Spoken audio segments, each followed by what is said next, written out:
nilagay saan program at saan kukuha ng pera ang gobyerno. Nakakatakot po yan, no? Kasi in reality, dalawa lang naman dapat ang sources ng unprogrammed appropriations na pondo eh. Yan po ay kung magkaroon ng karagdagang tax or kita ang gobyerno at kung may mga additional na revenue ang gobyerno dahil sa difference sa exchange rate, yung mga ganyan, additional na kita. Eh kung ganyan kalaki yung inaasahang pondo para sa unprogrammed appropriation, saan na naman yan huhugutin? Yan po yung nakakatakot. Actually, Manong Ted, meron pa pala akong isang nakitang balita na binanggit ni Secretary Balisacan na ginalaw nila ang pondo ng SSS at GSIS for infrastructure projects. Kung maalala nyo, nung dinidiscuss yung Maharlika, tinutulan po yan naggalawin ng SSS at GSIS for infrastructure projects. Pinagtatakan ko po, baka pwede nyong interviewin dahil paanong ginalaw ng gobyerno ang SSS at GSIS funds para sa infra project ng gobyerno. Malaking question po yan at maaaring illegal din na ginawa nila. At yan po yung nakakatakot kung ano-ano yung pinaglalagay nila sa budget at kung saan-saan nila pinagkukuha yung pera. Ma'am Professor, bagamat gusto ho namin panghabaan pa ito sa dami po ng ating dapat na ipaliwanag kasi nga po marami po ang nagagalak nga at mas naiintindihan tong issue sa inyo pong paraan ng pagpapaliwanag. In parting, ma'am, ano ho ito? May solusyon pa ho ba ito, ma'am? Itong problema ng bayan na ito? Klaro ho naman sa inyo pong paliwanag na hindi na po tama ito.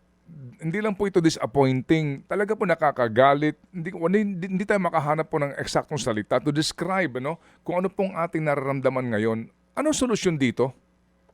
Alam niyo po, kahit ako na-frustrate, kahit na araw-araw binabantayan ko yung budget ng gobyerno at lahat ng mga pangungurakot na ginagawa nila. Pero alam niyo po, yung isa sa power natin bilang mga mamamayan ay yung pumili ng tamang kandidato. So ang hiling ko po sa inyo, wag niyong iboto itong mga re-electionist na naglaan ng zero budget para sa PhilHealth at patuloy na binababoy yung pera ng bayan, utang na loob. Wag niyo na po silang iboto sa susunod na eleksyon dahil kitang-kita naman na ang pinaprioritize nila ay yung sarili nilang interes at hindi yung interes ng taong bayan. Kasi kung hindi po natin gagawin ito, ay patuloy na lang talagang maghihirap ang mga Pilipino, patuloy na ginagatasan sa tax, pero wala tayong pakinabang dito sa mga binabayaran nating tax, patuloy tayong maghihirap. Stuck lang po tayo sa paulit-ulit na cycle ng pagkakaroon ng walang kwentang pamamahala, walang kwentang serbisyo at patuloy na paghihirap.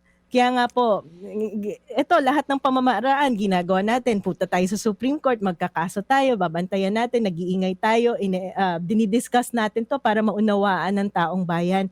Pero ultimately po, yung kapangyarihan natin bilang mga mamamayan na ayusin to ay yung pumili ng mga tamang leader sa ating gobyerno. At yan po ay maaari natin gawin ngayong 2025.